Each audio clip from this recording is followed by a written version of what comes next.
जर तुमच्या घरात एखादी महिला बांधकाम कामगार असेल, तर ही माहिती शेवटपर्यंत नक्की पहा. महाराष्ट्र शासनाने नुकताच नवीन जी-आर प्रकाशित केला आहे. आता नोंदणीकृत महिला बांधकाम कामगारांना प्रसूतीसाठी थेट ₹25,000 आर्थिक सहाय्य मिळणार आहे. कोण पात्र आहे, कोणती कागदपत्र लागतील, अर्ज कधी करायचा आणि कोणाला या योजनेचा लाभ मिळणार नाही, संपूर्ण माहिती आपण या व्हिडिओमध्ये पाहणार आहोत. महाराष्ट्र शासनाने 13 जुलै 2026 रोजी एक नवीन शासन निर्णय प्रकाशित केला आहे.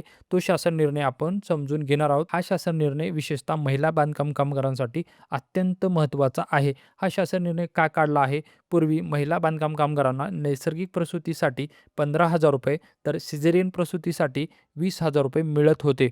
परंतु ही योजना 2025 मध्ये बंद करण्यात आली होती. यानंतर केंद्र सरकारने सोशल सिक्युरिटी कोड 2020 लागू केला. या नवीन कायद्यानुसार प्रसूतीसाठी लाभ देणे बंधनकारक असल्यामुळे महाराष्ट्र शासनाने पुन्हा ही सुधारित योजना लागू केली आहे. आता पाहूयात या नवीन योजनेत काय मिळाले. सर्वात मोठा बदल म्हणजे नैसर्गिक प्रसूतीसाठी किंवा सिझेरियन प्रसूतीसाठी दोन्ही प्रकारासाठी एकदाच थेट ₹25,000 आर्थिक सहाय्य मिळणार आहे.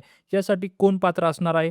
महाराष्ट्र बांधकाम कामगार मंडळाकडे सक्रिय नोंदणी आवश्यक आहे. म्हणजे तुमचं रजिस्ट्रेशन ॲक्टिव्हेट असलं पाहिजे.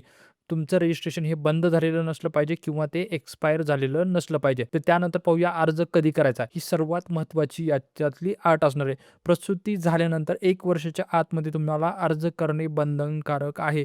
1 वर्षानंतर जर अर्ज केला तर तुम्हाला त्याचा लाभ मिळणार नाही. त्यानंतर पाहूया किती मुलांसाठी लाभ मिळणार आहे. ही योजना फक्त पहिल्या 2 अपत्यासाठी लागू असणार आहे. तिसऱ्या अपत्यासाठी ही योजनेचा लाभ तुम्हाला मिळणार आहे. तर या जी-आरमध्ये आणखी एक महत्त्वाची तरतूद देण्यात आली आहे. तर प्रसूतीनंतर बाळाचा जर मृत्यू झाला तर महिला बांधकाम कामगार यासाठी पात्र असणार आहे. परंतु जिल्हा शल्य चिकित्सकांचे प्रमाणपत्र देणे आवश्यक असणार आहे. तर त्यानंतर पाहूया यासाठी तुम्हाला आवश्यक कागदपत्रे काय लागतात. यासाठी तुम्हाला बाळाचा जन्माचा दाखला किंवा जिल्हा शल्य चिकित्सकांचे प्रसूती प्रमाणपत्र सादर करावे लागणार आहे. तर मित्रांनो, यासोबतच महिला बांधकाम कामगारांना त्यांचे बांधकाम कामगार संबंधित जे पण कागदपत्र आहेत ते पण सादर करावे लागणार आहेत. या योजनेसाठी अर्ज कसा करायचा, अर्ज सुरू झाल्यानंतर आपण यावरती डिटेल्समध्ये व्हिडिओ बनवणार आहोत. त्यामुळे तुम्ही माझ्या चॅनलला आत्ताच सबस्क्राईब करून ठेवायचा आहे. या योजनेचा मुख्य उद्देश असणार आहे महिला बांधकाम कामगारांना प्रसूतीच्या काळात आर्थिक आधार देणे, आई आणि बाळाचे आरोग्य सुरक्षित ठेवणे, तसेच कुपोषण कमी करणे. याबाबत जर तुम्हाला काही अडचण असेल तर तुम्ही मला कमेंट करून विचारू शकता. आणि हा जर व्हिडिओ तुम्हाला आवडला असेल, या व्हिडिओसाठी एक लाईक नक्की करा आणि अशाच नवीन अपडेटसाठी माझ्या YouTube चॅनलला सबस्क्राईब करायला विसरू नका. व्हिडिओ शेवटपर्यंत पाहिला त्याबद्दल धन्यवाद.